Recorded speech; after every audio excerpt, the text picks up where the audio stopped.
Bueno, don César, ya tenemos candidatos electos, pero también estamos ingresando en una segunda vuelta electoral. Usted ha sido jefe de plan de gobierno de Alianza para el Progreso. ¿Cómo están evaluando ustedes esta segunda vuelta? La ¿Qué primera, factores van a pesar? con cierta preocupación, porque ¿Por qué? obviamente ya tenemos un Congreso con una mayoría absoluta, y lo que necesitamos es un equilibrio democrático. A mí me parece que sabiamente la población debe votar por este equilibrio democrático, porque si tenemos el Ejecutivo en manos de un partido y el Congreso en manos del mismo partido, no es tanto estabilidad como lo he escuchado a varios, ¿no? Sino es un tema de sobrepoder que está muy cercano a una actitud autoritaria. Pero esos no son los juegos de la democracia, la gente ha optado por esa opción. No, si tú haces una evaluación de la cantidad de votos o de la cantidad de personas que no han participado en estas elecciones y votos en blanco, ¿no? Es gigantesca. Por supuesto que se respeta parte de esta decisión tomada por la población. Lo que a mí me interesa y me preocupa es el tema de la gobernabilidad. Si este sobrepoder que existiera afuera en función a abrir la cancha democrática en un momento de crisis política que estamos viviendo y recomponer la democracia mediante formas de gobierno racional y dialogante, sería positivo, sería positivo. Pero las primeras reacciones que estamos teniendo no te dicen eso. Las primeras reacciones de ya al saberse fuertes, uno ha señalado nuestra amiga Cecilia Chacón, Fujimori puede salir por la puerta grande, lo que está diciendo, con mejor voluntad que ellos puedan tener sobre su líder partidario. Sin embargo, son procesos que hay que respetar en el Poder Judicial, ¿no es cierto? Pero ahí tienes un desliz que dice ciertas intenciones. La ansiedad política siempre es enemiga de este tipo de cosas, o desnuda lo que tienes ahí adentro. Lo segundo es las declaraciones de Becerril, ¿no es cierto? No tenemos por qué negociar con la minoría si tenemos una mayoría.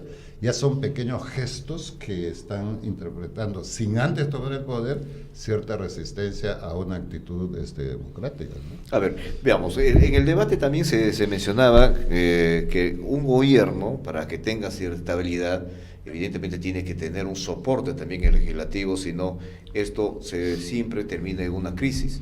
Entonces, ahora, el Partido Fuerza Popular ha logrado una amplísima mayoría en el Congreso, ¿no? Y postula también a dirigir el Ejecutivo. Eso no es lo que no se reclamaba en el análisis, por ejemplo, en los momentos críticos en que se veía, tanto en el gobierno de Toledo, en el gobierno de Humala, fundamentalmente, que hemos visto, ¿no? Como el no tener una bancada organizada, bueno, pero por otros factores, ¿no? Por los factores mismos del estilo de gobierno de Humala, que ha devenido entonces también en serios problemas y acrecentar la crisis que se vive en el país. La crisis no es tanto por la composición numérica del Congreso, es por la calidad del Congreso.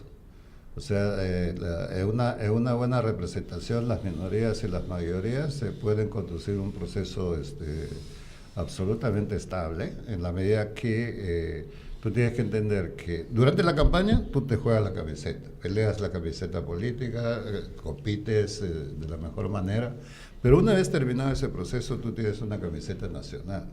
Y esa camiseta nacional, en una buena democracia, lo que establece es que te puedes poner de acuerdo en 4 o 5 puntos centrales, ¿no? De lo que es la necesidad nacional o la prioridad nacional, como es el caso de seguridad ciudadana, como es el caso de la economía, como es el caso de educación, de salud, etc. Entonces, sobre esos grandes ejes, tú puedes establecer consensos y la cosa camina más allá de las diferencias que tú puedas tener en un Congreso, que son absolutamente naturales. Pero ¿qué es lo que pasa? Que tenemos un Congreso, una historia de Congreso, por lo menos hasta ahora, espero que eso no tenga continuidad a futuro, donde la calidad del Congreso se resume, por ejemplo, en la ocupación del tiempo que han tenido los congresistas en celebrar o acordar el Día del Cuy, del Pisco, etcétera, pero no de los problemas trascendentales en el país, ¿no es cierto? Y por eso su aprobación de 10% más o menos un papel. Pero si tú tienes que discutir leyes como la calidad de la educación, por ejemplo, donde todos han coincidido, todos en la campaña han dicho calidad de educación, vamos todos para adelante. Entonces, tú en ese congreso llevas un elemento de esa naturaleza y dice qué le da la calidad de educación a lo que queremos en esta reforma. Entonces tú puedes ponerte de acuerdo en esas cosas centrales, puedes hacer una propuesta de ley consensuada. Eso no le hace perder estabilidad al gobierno sobre los grandes ejes definidos. Ahora, si bien es cierto los consensos se trabajan, pues y el espacio propicio para esto es el Congreso, también a veces en los otros espacios es necesario empezar a construir este consenso, por ejemplo en la región. Ya se sabe por los resultados que tiene la OMP quiénes van a ser los congresistas que van a representar a cada región.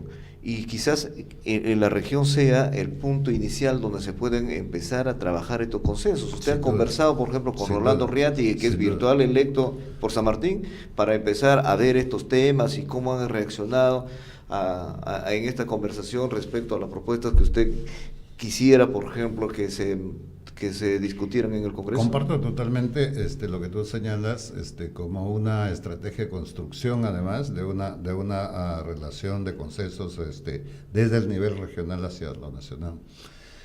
Yo le he señalado públicamente, cuando ya se ha hecho el conteo cuasi final y hay por lo menos, ¿no? La designación de los que van a estar. Sin embargo, en el caso de San Martín faltaba el último cupo. No han podido reunirse todavía porque es probable que sean, no probable ya, sino casi 99% seguro de que sean 3 de Fuerza Popular, pero ahí disputándose. Pero nuestra posición, mi posición es absolutamente propositiva, juntando los 4 a pensar exactamente lo mismo. Pero a partir de pensar los 4 es pensar toda la Amazonía, porque tenemos una riqueza increíblemente potencial allí que podemos explotar y también, obviamente, políticamente juntar a todos los congresistas de la Amazonía.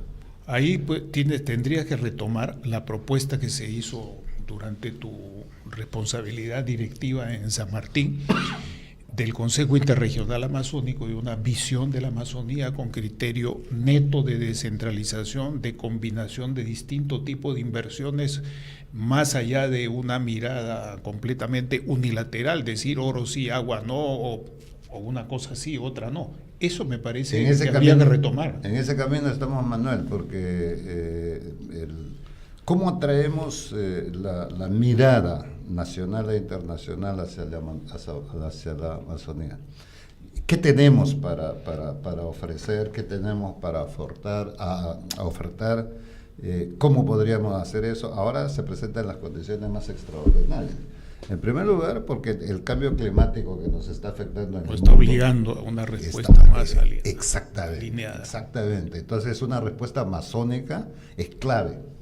En segundo lugar, sobre ese mismo ejemplo, tú dices, bueno, pero ¿cuál es nuestra garantía? ¿Cómo negociamos? Nosotros podemos tener un banco, no de dólares ni de soles, sino un banco más potente que eso, que es el tema relacionado a los bonos de carbono, ¿no es cierto? O sea, ofertar esa posibilidad.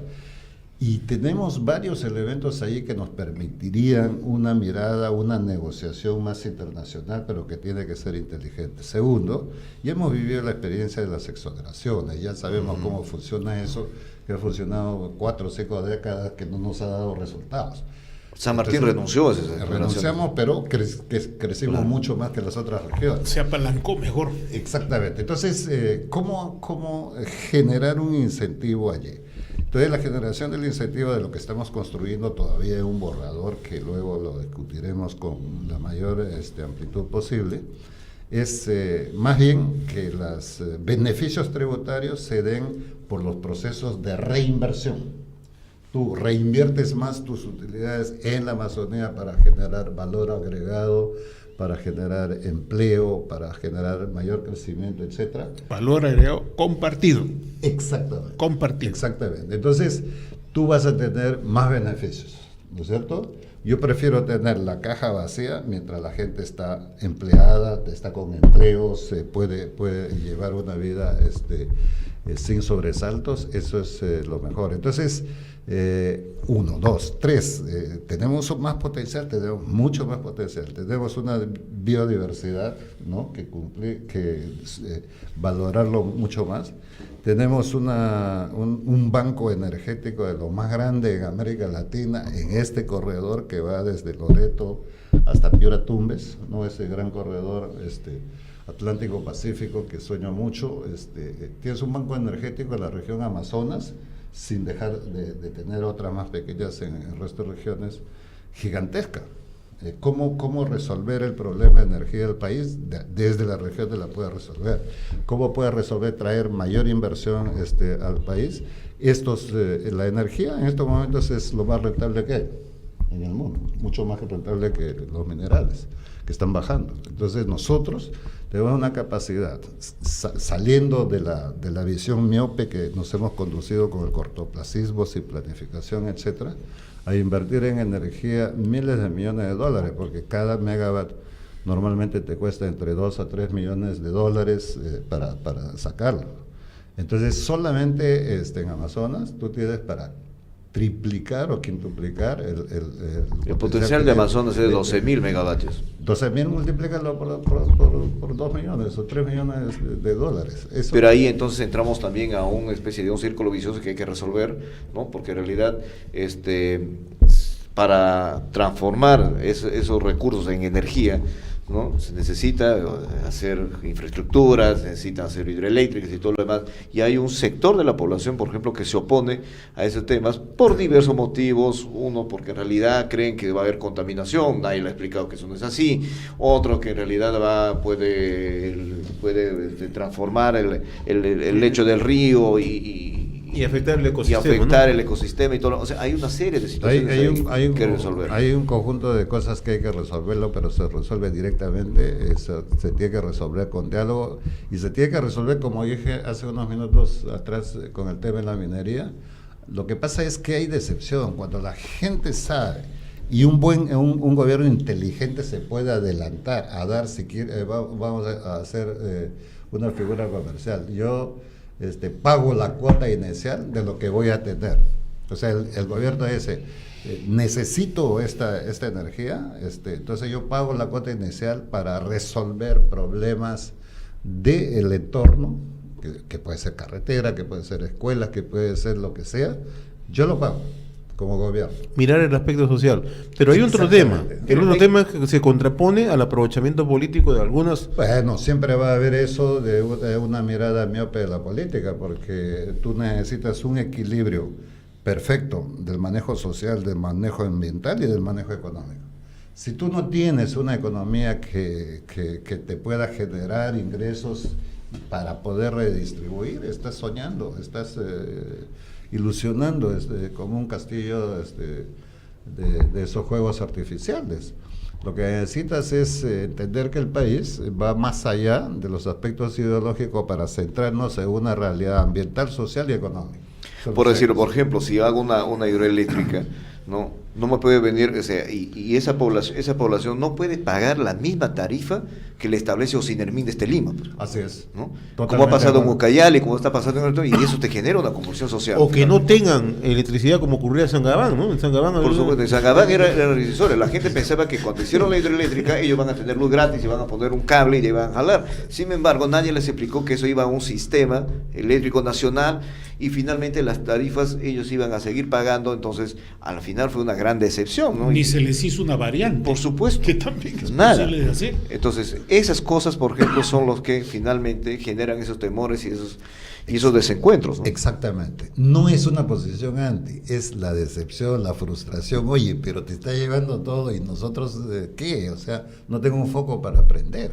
Entonces, pero mira Es un que- tema de compensaciones finalmente. ¿no? Exactamente. Y de generar Nosotros- confianza, ¿no? Exactamente. A base de un buen ejemplo, de que la inversión esté bien hecha, porque si no está bien hecha es otro fracaso, y lo que tenemos es una acumulación, algo así como parte de la oposición a la minería es porque existen multitud, miles de pasivos ambientales que no han sido resueltos. Entonces, mientras no se dé un buen ejemplo, Claro, va a ser eso muy es difícil bueno, eso es contrastar. por un lado, porque en realidad, por ejemplo, ponte el ejemplo de la Bambas, lo que está sucediendo ahora. Hay un conflicto en las Bambas en este momento, pero a diferencia de que en otras regiones del país, por ejemplo, como en Cajamarca, en las Bambas es un conflicto de expectativas, porque si tú le preguntas al comunero ahí, dices, ya, cerramos la mina, dicen, es imposible. No, Así es. no, eso no. Lo que yo quiero es... ¿Por qué la vas a cerrar? o sea, Lo que yo te estoy deme reclamando, alguito más, pues, Claro. ¿no? De lo que aquí se está produciendo. Ese es un modelo de crisis. ¿Y por qué esa situación es diferente a lo que sucedió en Cajamarca? Porque la experiencia que tuvo el Estado allí fue mucho más rica que Cajamarca. Porque primero el Estado se puso a la cabeza a negociar Así los es, acuerdos con la así comunidad. es, así Firmó es, un marco, así un es. convenio marco, con todas las condiciones y todos los requerimientos que le hizo la propia comunidad a través de sus autoridades.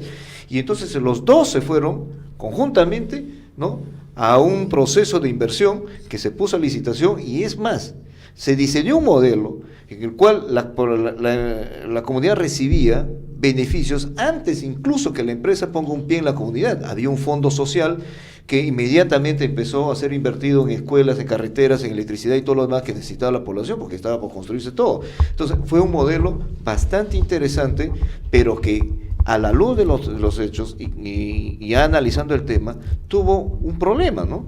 El problema fue que en un momento determinado se pensó que la comunidad y la empresa ya podían entenderse bien y manejarse, ¿no?, y manejar los recursos y generar los desarrollos Y que el se Estado dejó de esperaban. acompañar, Y el ¿no? Estado se alejó. No había un mediador, no había un facilitador. En consecuencia, la empresa va a velar por sus intereses y la comunidad también los suyos, y ahí confrontaron. Y esa es la crisis de expectativas que hay ahora, y que quizás esté pidiendo que el Estado vuelva, ¿no?, a convertirse en ese mediador y en ese facilitador, ¿no? Porque en realidad hay zonas de influencia, y tú, César, has visitado mucho el país, ¿no? Hay zonas de influencia donde efectivamente las poblaciones que están alrededor han logrado algunos beneficios interesantes, han mejorado su condición de vida, pero de ahí a unos kilómetros existen otras poblaciones que siguen igual o más de pobres. Exactamente. El Estado tiene ¿no? que acompañar eso. Pensamos esto siempre desde la concepción del proyecto, hablando de minas, hasta el cierre de minas. Lo que pasa es que tiene que acompañar de distintas formas: acción directa, regulación, apoyo, pero tiene que haber un acompañamiento. Y una cosa que es clave, que yo recogería lo que estaba diciendo César, es lo siguiente: tener personas, un liderazgo múltiple, convencido en la zona, porque si no es como querer ganar un partido por walkover. Mientras no se tiene eso en el territorio, donde están las oposiciones o las incertidumbres o la falta de información, no se puede tener ningún resultado visto desde Lima o desde las oficinas de las inversiones. Carlos tiene razón cuando dice el Estado. ¿Dónde está el Estado?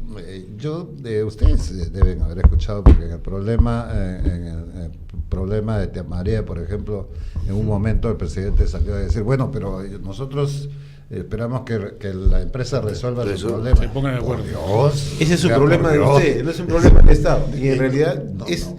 Claro. Es lo que está graficando Carlos con meridiana claridad. Entonces, el Estado tiene que ser el árbitro central. ¿Confía allí la población? Y también la empresa sabe que tiene un árbitro con el que no puede jugar con reglas distintas a las que se pone acá en el Perú, ¿no es cierto? También tú tienes una concesión, se va a respetar el Estado de Derecho, vas a respetar la concesión, pero la concesión tiene reglas de juego sobre los intereses del Perú. ¿Quién lo defiende eso? El Estado. El Estado tiene que estar presente en estas negociaciones, y con toda seguridad. tú vas a tener empresas que van a respetar esa regla de juego y la población que se va a sentir protegida. El problema es cuando la población no se siente protegida en estas circunstancias. O sea, cuando voltea la mirada y no tiene a nadie, exactamente, y las comunidades siempre van a voltear la mirada hacia el Estado, porque así es, porque es quien entonces viene el intereses. aprovechamiento político desde la perspectiva de saber que históricamente has tenido autoridades y has tenido gobernantes que se inclinan pues por el poder económico, ¿no? En desmedro de la propia población. Entonces hay esa desconfianza. Y por el otro lado, entonces tú no has tenido unas formas de equilibrio porque has tenido un Estado débil sin un liderazgo. El liderazgo es fundamental. Si tú no tienes liderazgo nacional, sencillamente no hace. Cuando digo liderazgo no estoy refiriéndome a una sola persona, sino la articulación. El conjunto de actores sociales que tienen una comunidad y que tienen un objetivo de desarrollo, ¿no? En el caso de San Martín, por ejemplo, el tema del debate, la discusión que se tuvo por las concesiones petroleras que se querían otorgar, o que se otorgaron en todo caso, en el Cerro de Calera, una zona de un ecosistema muy frágil, y ahí hubo una lucha intensa, ¿no? Ha habido una lucha intensa, con argumentos, ¿no? Una lucha intensa de decir a la población, mira, vamos a defender esta posición, no por una posición anti, porque lo que estábamos reclamando es, tú puedes hacer exploración en el resto, pero esta parte del área de conservación regional se respeta, porque es una fuente de agua, es la seguridad de cabeceras de muchos de los ríos. Y en eso teníamos una legislación ambiental súper débil, ¿no? Y la seguimos teniendo. Entonces, ha sido una lucha casi desigual, pero finalmente se impuso. Cuando hay una participación socialmente sólida, cuando hay una participación técnicamente técnica y jurídicamente sólida, tiene que entender, porque no hay otra manera, y se respetó. Y ahí está el principio de autoridad, pues. Claro, entonces, y eso no hizo que la empresa se largara o votara los chimpunes y se va, o que la población tomara una posición anti. Simplemente hubo una posición razonable ahí, razonada. Con estos criterios hay un punto que va más allá del departamento de San Martín, el criterio amazónico, el tema del narcotráfico. No solamente la producción de cocaína, sino la producción de otro elemento que tiene sus corredores que pasan por Amazonas, que también pasan por San Martín y por otras regiones. Este es un tema grave sobre el cual nadie se atreve a hablar. Nos gustaría que nos hicieras un planteamiento, una reflexión sobre este asunto. El tema bueno, hay dos temas centrales, ¿no es cierto? No sé si el tiempo alcanza. Sí, hay dos temas centrales ahí. Uno es el tema de la minería ilegal, ¿no? La minería informal, que es distinta a la ilegal, pero está informal también, que hay que hacer un esfuerzo gigantesco ahí, y otro es el narcotráfico. Estas son fuentes de desestabilidad económica, moral en el país, bastante fuertes si no controlamos. Pero ambas cosas se ha demostrado que sí se puede hacer una solución. En primer lugar, el tema de la minería informal, yo creo que hay un conjunto de mecanismos que podrían facilitar estos procesos de formalización, pero hay que trabajarlas más. En segundo lugar, el tema del narcotráfico se ha demostrado, en el caso de San Martín, que es posible, ¿no? Competir no a balazos y a tancazos, sino con desarrollo. Y eso ha generado una baja gigantesca del cultivo ilegal de la coca. Pero no hemos enfocado, por distintas razones y por distintas justificaciones, el tema de BRAE, ¿no? En esa misma dimensión. Pero el BRAE, si bien es cierto, tiene un problema no resuelto sobre la presencia de remanentes terroristas allí, y tiene una conformación física diferente, no es una justificación para que habiendo tenido años a casi todas nuestras fuerzas armadas metidas ahí, desde la policía, el ejército, la aviación, etcétera, no hayamos podido derrotar esto. O sea, es porque el esquema es absolutamente diferente. No puede solamente utilizar la represión, la militarización del espacio. Porque hay gente que vive allí, hay población que vive ahí. No es un espacio que yo pueda arrasarlo porque es un espacio territorial. Porque en toda intervención que debe haber siempre, a veces nos olvidamos de algo que es importante, que es la población. Exactamente, ¿no es cierto? Y nos olvidamos de algo también, o sea, dice, pero hemos hecho una gran carretera ahí, como efectivamente se ha hecho una carretera importante. Pero lo que no has hecho es qué mecanismos utilizas, qué estrategias utilizas, cómo manejas el tema de la inversión de desarrollo para que le ingrese unos cuantos soles más al bolsillo. Y que no ingresen los insumos, porque sin insumos... Exactamente, entonces todo tipo de insumos entran. Siente que va teniendo un poco más de soles al bolsillo para vivir mejor, es tu aliado estratégico. Eso es lo que hicimos en San Martín. No hay milagros de otra naturaleza, ha sido con la propia gente. No hay nada Muy bien, por César. destruir, hay voluntad. Finalmente, ya que hemos conversado y nos hemos ido, solamente una cosa muy rápida. La posición de Alianza por el Progreso lo veo un poquito más inclinado, ¿nos parece, o es la percepción hacia PPK?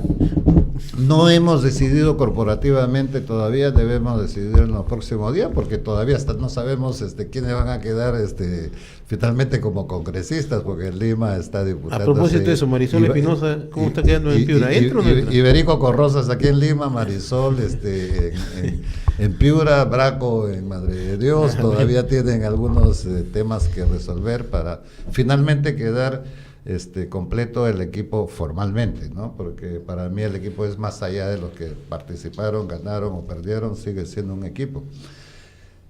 Tenemos que tomar esa decisión, pero yo, sí, cuando de manera personal he señalado la necesidad de buscar de todas las formas, porque cambios sustanciales en la política económica, en cosas, no hay muchas diferencias entre Keiko y PPK, sinceramente, ¿no? Quizás en los estilos de gobierno. Exactamente, esos estilos de gobierno. El diablo va a estar en los detalles, como dicen. Y yo... El grado de confianza. Lo que voy a escuchar con mucha atención es cómo están pensando el país descentralizadamente, que es el tema de la descentralización, que es el tema de una economía de la diversificación para no estar con el opio de la exportación primaria. Son los elementos que a mí me gustaría escuchar para tomar una definición, por lo menos de mi parte, en el tema del plan de gobierno. Y políticamente, en el tema de buscar una gobernabilidad mediante un equilibrio democrático de poder.